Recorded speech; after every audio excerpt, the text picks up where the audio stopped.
Ladies and gentlemen, most welcome to this session about non-motor symptoms in Parkinson's disease. I'm Per Odin and I'm Professor of Neurology at Lund University in Sweden, southern Sweden.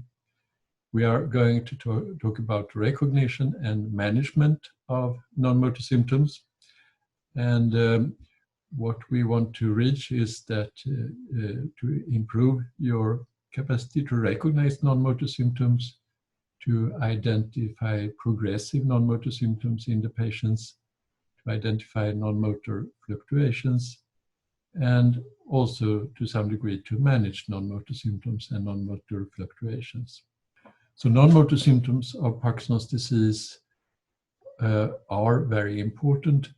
Until maybe a couple of decades ago, many of us thought that Parkinson's disease is a motor disease, really. But we have realized, not least during the last 20 years, that the non-motor side of the disease is very important, and that these are symptoms that can appear early in the disease process, not seldom before the typical motor symptoms make the diagnosis possible. They are often under-recognized by the clinician and also under-reported by patients. There are investigations showing that if we don't use questionnaires or similar, we will miss about 50% of the non-motor symptoms that the patient has when he comes to the doctor or the nurse. Non-motor symptoms can occur both in on and off states. They often are related to medication. They can then occur only in on or only in off, or in both on and off. We'll talk more about that later. They are a significant feature of the disease progression. We will also come back to that. And they are certainly a significant contributor to poor quality of life among the patients. So some non-motor symptoms can come very early, many years before the motor symptomatology. And some of these are quite specific, like REM sleep behavior disorder and anosmia. Some are less specific, but can occur clearly before the motor symptoms like depression, anxiety, and also constipation, and also daytime sleepiness is such a symptom. Other non-motor symptoms appear during the disease process, and some tend to come rather late. There we have, for example, psychotic symptoms and dementia. The non-motor symptoms can be divided into different classes. This is done in different ways in different publications. What we see here is one suggestion. The authors here talk about cognitive symptoms, personality changes, anxiety, sleep disturbances, autonomic dysfunction, problems with saliva and tear production, and olfactory problems. A syndrome that is often regarded as a separate class is also pain. Pain, which is very common in Parkinson's disease, often described in more than 30 and even more than 50% of the patients. A symptom that is difficult to identify and often difficult to understand if it is related to the Parkinson or if it's a separate symptom. This is the non-motor symptom questionnaire, a very good thing to have around when you meet the patients, not to forget non-motor symptoms. It can be placed, for example, in the waiting room before the patient meets the doctor or the nurse, and he or she fills in the 30 questions that are included, answering with yes or no if he has or does not have the symptom in question. And this will make it possible to focus the discussion with the doctor or the nurse on the symptoms that the patient really has, thereby winning time and precision. Also here, the symptoms are divided into different domains. Here, one talks about cardiovascular, sleep fatigue, depression, anxiety, anhedonia, hallucinations, delusions, apathy, attention, memory, gastrointestinal symptoms, urological symptoms, sexual function, and mixed symptoms, including then pain. When this questionnaire was validated, one looked on the prevalence of these symptoms in a PD population of mixed severity and compared that with control patients who were matched for age. And in blue columns here, we see the prevalence in the PD population, in yellow, the prevalence in the control population. And what we see is that many of these symptoms in the non-motor questionnaire are very common, and some of them occur in more than half of the patients. But they are not specific. They occur also in the control population, but in most cases, they are clearly more common among the Parkinson patients. So that these non-motor symptoms are very common was also confirmed in the Italian Prevalence study published in 2009, where we see a table here. And we see in the old column that many of these non-motor symptoms domains are very common. In the brackets, we see the percentage prevalence. And for example, gastrointestinal symptoms, pain, urinary symptoms, sleep, fatigue, and psychiatric symptoms occur in more than half of the patients.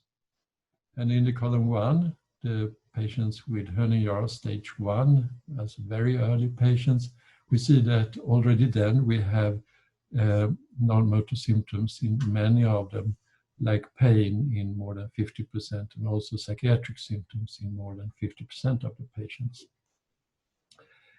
That the non-motor symptoms do occur early in the disease process was also nicely confirmed by Annette Schrag and co-workers in a publication from 2015.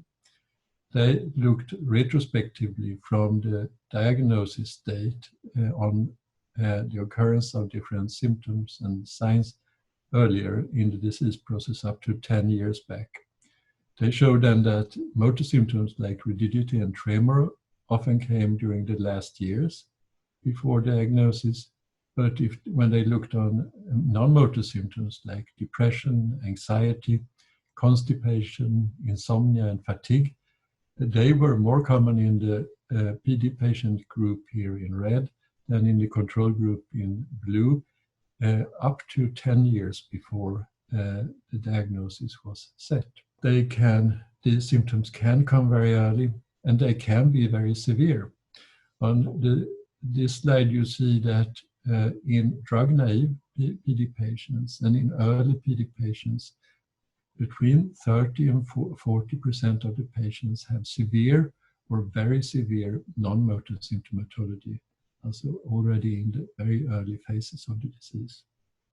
Then during the disease process, some non-motor symptoms will be progressive, others will be less progressive, and depending on which publication we look at here, there are some differences in what they regard as progressive symptoms. The first one lists sleep, gastrointestinal symptoms, attention, memory, and skin problems as typical progressive symptoms. The other one, nausea, sex drive, hallucinations, swallowing difficulties, daytime sleepiness, dizziness, nocturia as progressive symptoms.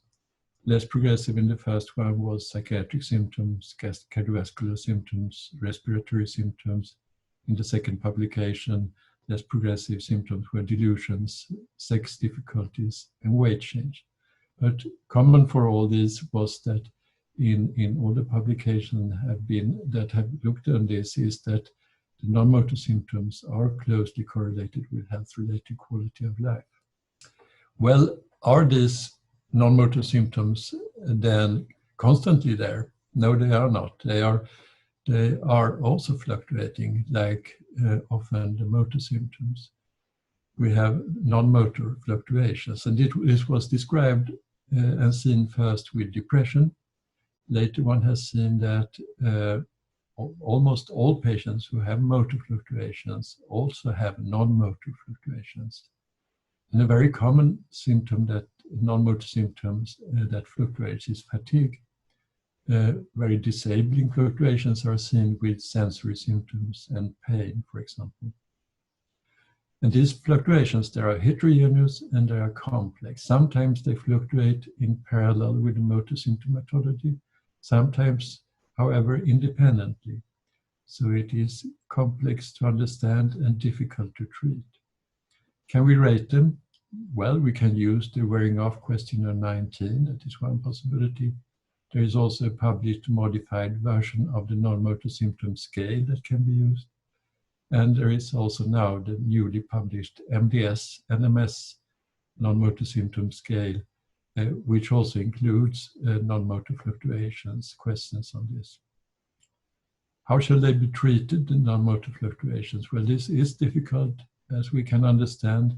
More continuous dopaminergic stimulation is certainly one chance by, for example, adding COMT inhibitors or moving to advanced PD therapy. Another possibility is, of course, to address the specific non-motor symptoms, and we will come back to this possibility later. How common are then non-motor fluctuations? Well, here's one early publication looking at this, a publication from 2002, where a questionnaire was used and 54 different non-motor symptoms were evaluated and divided in 3 groups: dysautonomic, cognitive psychiatric, and pain sensory. And the authors here found that actually 100%, all of the patients had at least one type of non-motor fluctuations. And common non-motor fluctuations concerned anxiety, sweating, slowness of thinking, fatigue, acataxy. And the patients in this study actually reported greater degree of disability from these non-motor fluctuations compared to motor fluctuations. A newer publication here comes from Alexander Stork and co-workers in Rostock in Germany, who looked on specifically on 10 non-motor symptoms in a group of 100 patients. And they found that symptoms that often fluctuated were anxiety, depression, fatigue, and pain. And they found that these fluctuated partly in parallel, but partly also independently of the motor symptoms. And therefore, these fluctuations were quite complex to understand, and also therefore probably difficult to treat. And they all had a negative impact also in this study on health-related quality of life. This is an illustration from that work. What we see here are 10 non-motor symptoms, and as a control column, happiness. And what we see in green is symptoms that mainly occur in off, in red, symptoms that occur in on only, and in pink, symptoms that occur in on and off. And on the y-axis is the frequency of these symptoms. We see that for many of the symptoms, they preferably occur in off, like for fatigue, for example, but some of them also can preferably occur in on, like excessive sweating. What is clear, as we have said from many publications, is that the non-motor symptoms are important for quality of life. This was seen by Pablo Martinez in this publication, where he used the non-motor symptom scale and the total score of that at measurement of total load of non-motor symptoms. And he correlated this with health-related quality of life, measured with PDQ-8, PDQ-39, and EQ-5D. And what we see is that there is a very good correlation between total non-motor symptom load and health-related quality of life. Actually, a better correlation than with motor symptomatology as measured with Höne-Jahr, UPDRS-3 or UPDRS-4. So the non-motor symptoms seem to be at least as important as the motor symptoms concerning health-related quality of life. So which of the non-motor symptoms are then most important for quality of life? Well, Pablo Martinez-Martin looked on this too, and here we see 2 tables illustrating this, and we see that symptoms that seem to be very closely correlating with quality of life are, for example, sleep problems, fatigue, mood, and apathy. This slide illustrates the same investigation. So what Pablo Martinez did was that he used the non-motor symptom scale and correlated with health-related quality of life in 411 patients with PD. He found that the most common symptoms here were nocturia, fatigue, and dribbling of saliva, but the symptoms that had the most negative impact on health-related quality of life, as we saw, were sleep problems, fatigue, mood, and apathy. So if we shall focus and treat anything in the patient symptomatology, this should certainly be a focus: to treat sleep, to treat fatigue, to treat mood and apathy. So how can we separate non-motor symptoms coming from the disease itself from side effects of the drug treatment? Well, this is very difficult. Some of the non-motor symptoms that we have been talking about can actually be side effects of the Parkinson therapy. This includes psychotic symptoms, for example, hallucinations and dreams and delusions. They can be part of the disease. Of course, they can occur even in patients who do not have a treatment, but they are often also escalated with treatment, with dopaminergic treatment. Same thing with impulse control problems. That can be something existing without any treatment, but it is often more pronounced, more prevalent in patients who have treatment, especially, of course, dopamine agonists in that case.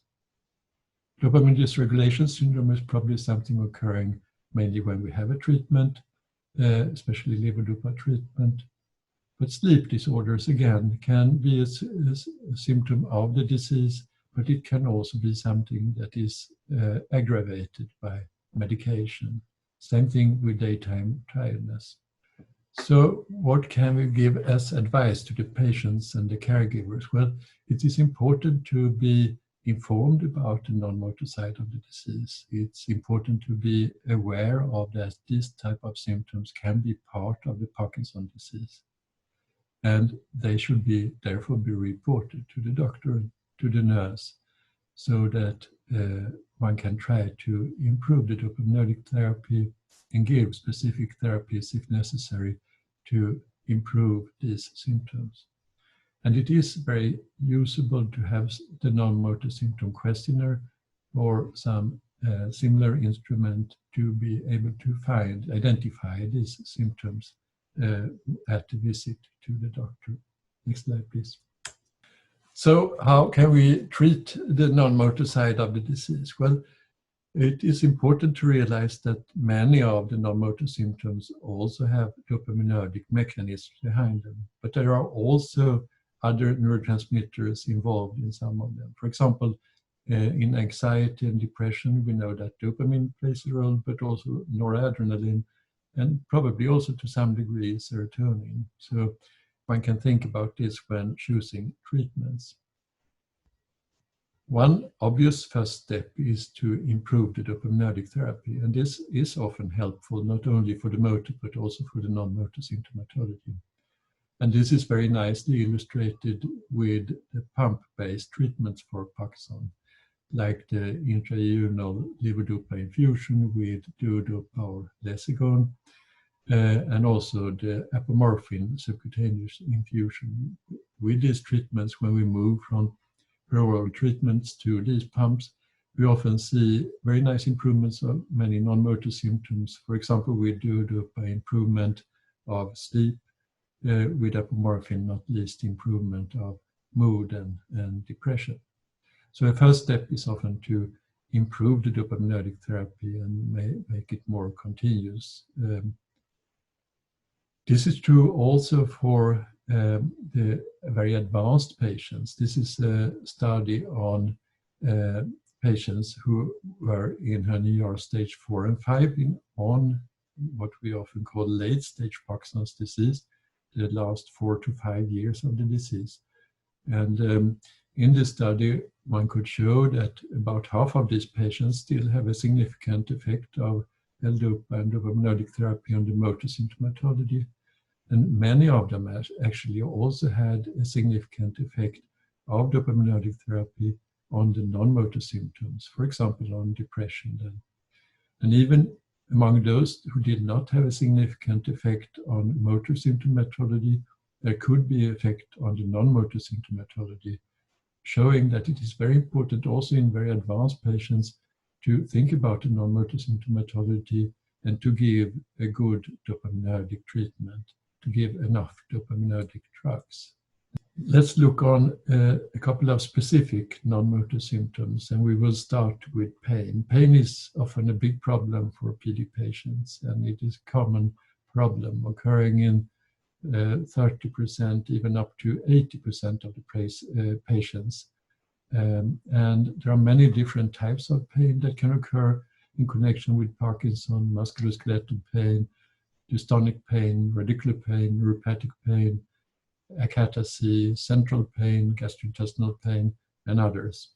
And this is a complex symptom. It's complex to understand what belongs to Parkinson and what is separate from Parkinson. And often we need an interdisciplinary approach to understand this, and we need investigations. Of course, we need history and physical examination, but we might also need X-rays and bone scans and spine images, maybe laboratory tests. Maybe we have to talk with a rheumatologist or orthopedic surgeon to discuss what the reason behind a certain pain can be. So we have musculoskeletal pain, we have dystonic pain, nerve pain, central pain. How can we treat them? Well, for musculoskeletal pain, often we see an improvement if we improve the dopaminergic therapy, but not always. In some cases, it can be the other way around. The dopaminergic therapy can cause dyskinesias, and the dyskinesias can cause pain. So we must again analyze what is the reason behind the pain. Here we can, of course, use traditional painkillers like NSAIDs or opiates, for example. Might also be a good thing to add exercise and physical occupational therapy to the treatment. If dyskinesias are present, it can be important, as we said, to address these and try to decrease the amount of dyskinesias if they seem to be related to the pain. Dystonic pain, again, there also adjustment of dopaminergic therapy can be a good thing. Amantadine can in some cases be of value, anticholinergics, benzodiazepines, and in some cases this can be part of the indication for advanced therapy like DBS. Nerve pain, again, painkillers can be useful, also antidepressant, anticonvulsants, physical therapy, and it might be necessary to involve orthopedic surgeon or neurosurgical expertise. Central pain, again, dopaminergic, optimizing the dopaminergic therapy might be important. Use of antidepressant, anticonvulsants can be valuable. Also painkillers, in some cases also clozapine, and also this can be part of the indication for advanced therapy like DBS in some patients. Fatigue is another important non-motor symptom that occurs in many patients, often in more than 50% of the patients in the population. Fatigue can be an independent non-motor symptom, but it can also be associated with apathy, with anxiety, with daytime somnolence, with sleep disturbance. It can come early in the disease process and then stay over a long time, and it certainly can have very negative impacts on quality of life. What can we do about fatigue if it appears? Well, to treat fatigue is not very easy, but antidepressive drugs might be of value. Both SSRIs, but also tricyclic drugs can have effects. MAOB inhibitors can sometimes be of some value, like selegiline, where one of the metabolic products can be amphetamine. Dopamine agonist and levodopa have more variable results. DBS also. In severe cases with high degree of fatigue can also be treated with modafinil or methylphenidate. So this is an example of what we can see in treatment of single non-motor symptoms. For long, there was very little evidence about treatment of non-motor symptoms in Parkinson's disease, but it is improving now. We are getting more studies and more well-designed studies for the non-motor symptomatology. And the recent update on this area we see here from 2019 from Movement Disorder Society, Seppi et al., update on treatments of non-motor symptoms in Parkinson's disease, evidence-based review, which is recommendable reading. And with this, I thank you for your attention.